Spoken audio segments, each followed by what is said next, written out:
There will be days where you will ask yourself, where is all this going? What is the purpose? What is my purpose? In high school, I thought I'd discover my life's purpose when I could answer that age-old question, what do you want to be when you grow up? Nope. In college, I thought I would discover it when I could answer, what's your major? Not quite. I thought that maybe I'd discover it when I found a good job. Then I thought I just needed to get a few promotions. That didn't work either. I kept convincing myself that it was just over the horizon, around the next corner. Nothing worked, and it was really tearing me apart. Part of me kept pushing ahead to the next achievement, and the other part kept asking, is this all there is? I've often said that I wish people could realize all their dreams in wealth and fame, and so that they could see that it's not where you're going to find your sense of completion. I realized one night in LA that the purpose of my life had always been to free people from concern.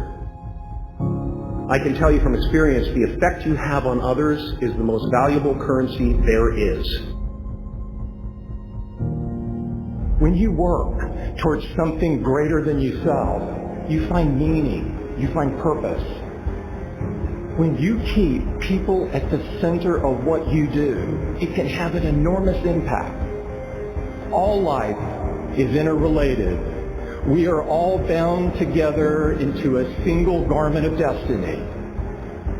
But under the sky, under the heaven, man, there is but one family. It just so happened, man, that people are different. That's the only thing that's important, really. Letting each other know we're here. Reminding each other that we're part of a larger self. Deep inside of you lives a hero who wants to do something great with your life, who wants to inspire other people, who wants to do creative work, who wants to change the world. Maybe you're so numbed out that you've forgotten who you truly are. The fact that you are alive today means there is a mighty call on your life to do something with the rest of your life. When you're convinced that your cause is right, have the courage to take a stand. Use your minds and hands and your hearts to build something bigger than yourselves. If you see a problem or an injustice, recognize that no one will fix it but you.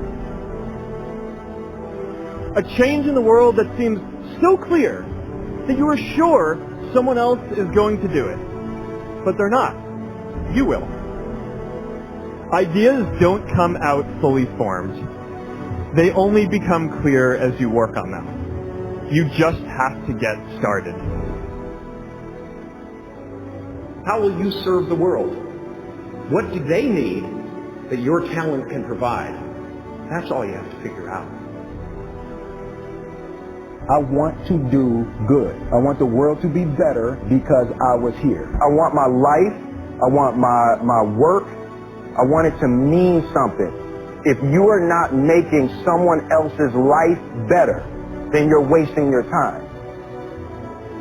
When you wake up in the morning and your life means something to somebody other than you, that you have a purpose. If you don't go do the things that you're going to do, people's lives will suffer.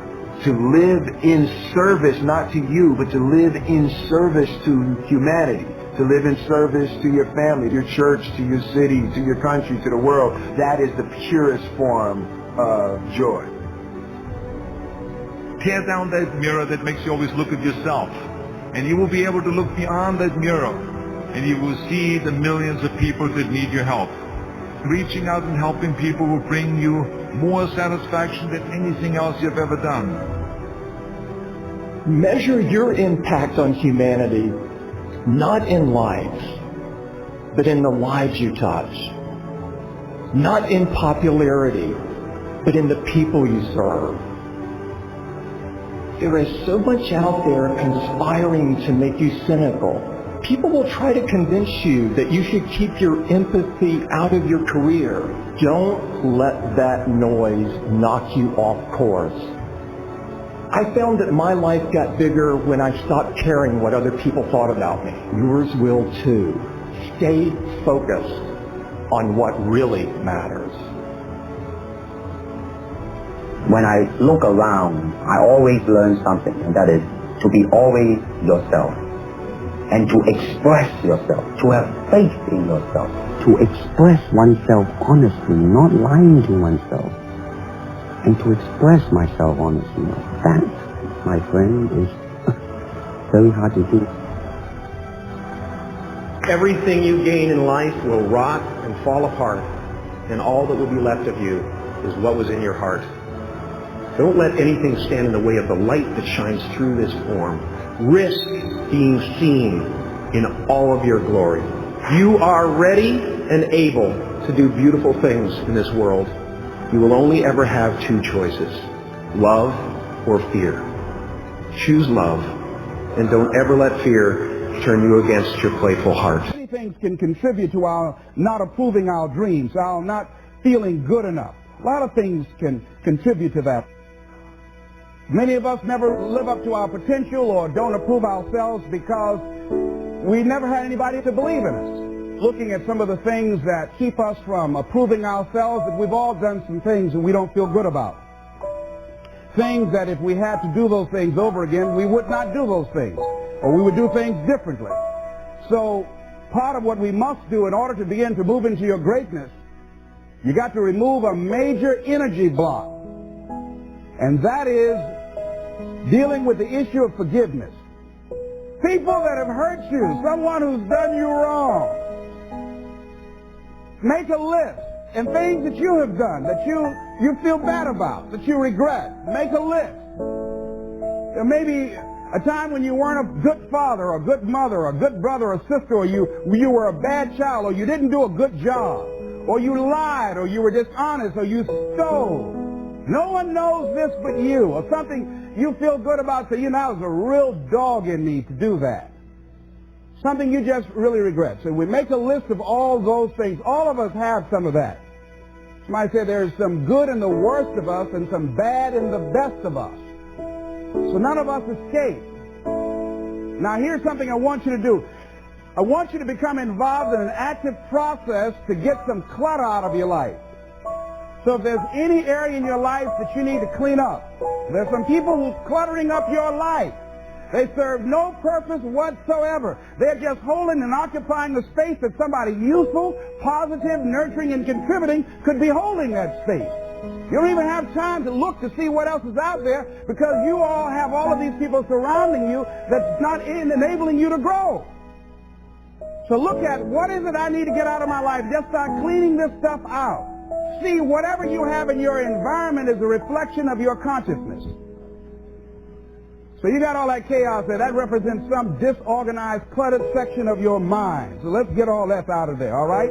Work to get that out, clean that up. Anybody that you feel very strongly about, have some negative feelings about, let's look at some good reasons to forgive them. Number one, you must try and see what has happened or see things from that other person's point of view.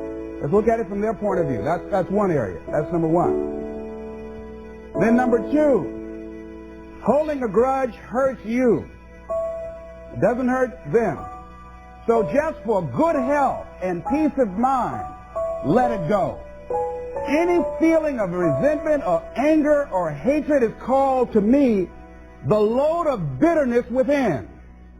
Every thought that we entertain produces a chemical in our brain that impacts the body's immune system. And besides, this person you're hating, they probably are not even aware of it. Don't even know you're really hating them. You've turned up the steam. Gone from dislike to hate, intense hate. And here you are killing yourself, making yourself vulnerable to various types of illnesses, putting yourself in bad health. And I say that person is not worth your sacrificing your health or 1 minute of peace of mind. 1 minute of anger robs you of 60 seconds of happiness. So decide it doesn't matter. Let it go.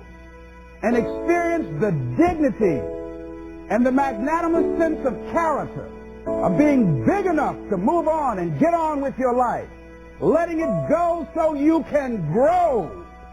See, all of us have greatness within us.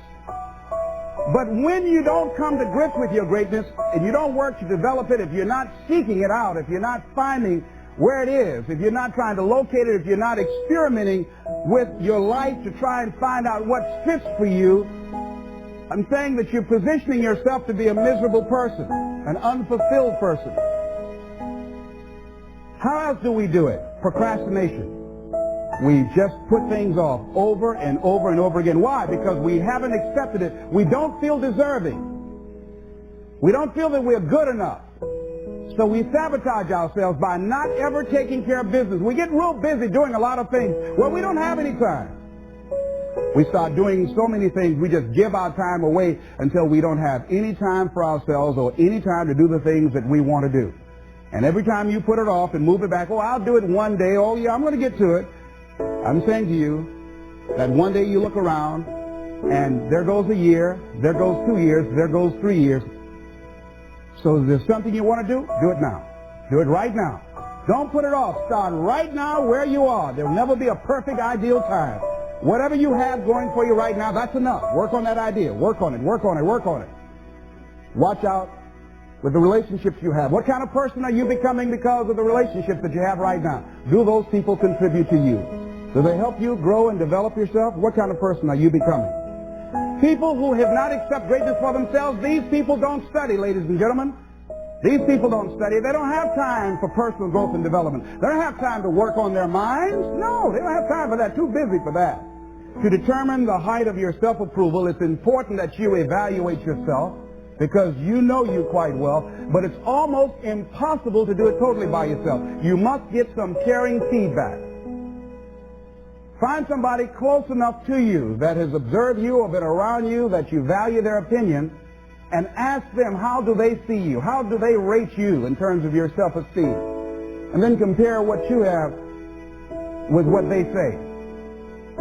See, there are things many times that people can see in us that we can't see because it's a blind spot. When someone pays you a compliment, can you handle it well?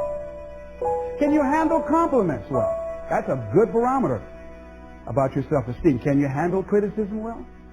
Can you give criticism? What are your expectations? What do you expect to get from life? What do you expect to get from your business? What do you expect to get from your relationship? What is your ideal day? What is it that you expect from this experience, this trip, this journey that you're involved in? People that have a strong sense of self-approval, they have high expectations for themselves and from life and from others. See, a lot of people don't expect much from life. So they don't shoot for much. They're not preparing for much. A lot of people are just showing up in life. A lot of people just get up in the morning and they go through the day, they go to the job just to pull a check down, watching the clock coming in. So you want to be a different kind of person as you forward your life. You want to get something out of this. If you're going to do it, it's worth your time, your energy. You've got some expectations from this. So examine your expectations versus your wishes. Some people wish they could do better. But some people expect to do better. Where are you on that? And love yourself. Make caring for you the highest priority in your life. Take care of you. Look out for what truly satisfies you. We're not taught to love ourselves. We're not taught to look out for ourselves. We're not taught to take care of ourselves, to become sensitive to our wants, to our needs, our desires. So make a conscious effort. Make you number one priority.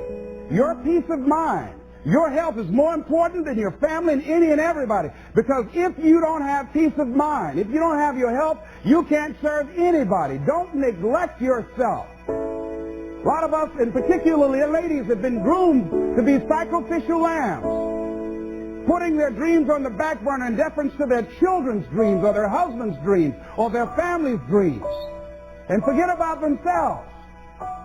then become resentful and angry and bitter. So start taking care of yourself, looking out for you. Develop a health plan. Your health is all you got. So start taking care of you. Eating nutritious meals, willing to exercise your body, taking care of this body, loving yourself. So do some good stuff for yourself on purpose. Take some time out for you. You can't develop and manifest your greatness. You can't be a high achiever if you don't feel good. You don't take care of yourself. It takes the edge off your life. It helps you to manage things rather than allowing them to manage you. Gives you more personal power to deal with stuff. Take care of you. Now here's something else I suggest for you. Become aware of what your needs are and develop compassion toward yourself despite your human defects. Develop compassion for yourself despite your human defects. You will never be perfect. Hello? You will never be perfect. You're human. You've made a lot of mistakes. You've done a lot of dumb, stupid things. Guess what? You're not through yet. You've got to learn to be gentle with yourself. Make it all right. What you don't know, the mistakes that you made. It's okay. Handle it. Learn from the experience. Decide that you are going to, whatever you become involved in, to be up front, to be true to yourself. Are you getting what you need out of it? And be up front with people and tell them what you need from them. Don't assume that they know. Don't say, I thought you knew. No, tell people up front, here's what I need from this in order for this to work for me. Be up front with your stuff. Tell them up front so they're not surprised later on. So your feelings aren't hurt later on. See, if they tell you up front they can't do it, now you know you can keep on stepping. But tell people up front, here's what I want. In order for me to play this game with you, if we're going to dance, this is what I got to get out of it. See, if you don't take care of your needs, guess what? You will always have that nagging song in the back of your mind say, well, when do I get mine? See, we're taught to be quiet and not speak up for ourselves. And not to be selfish. If you don't take care of you, who do you think is going to take care of you? Who's going to look out for you better than you will? No one. No one's going to do that. You got a business? No one's going to take care of your business better than you. Nobody. Nobody. Anything you want to do in life, you've got to take ownership of it and say, hey, I'm going to make this happen. Be willing to venture out and do something that you have fantasized about doing. And you know you probably won't be good at it, but do it anyhow.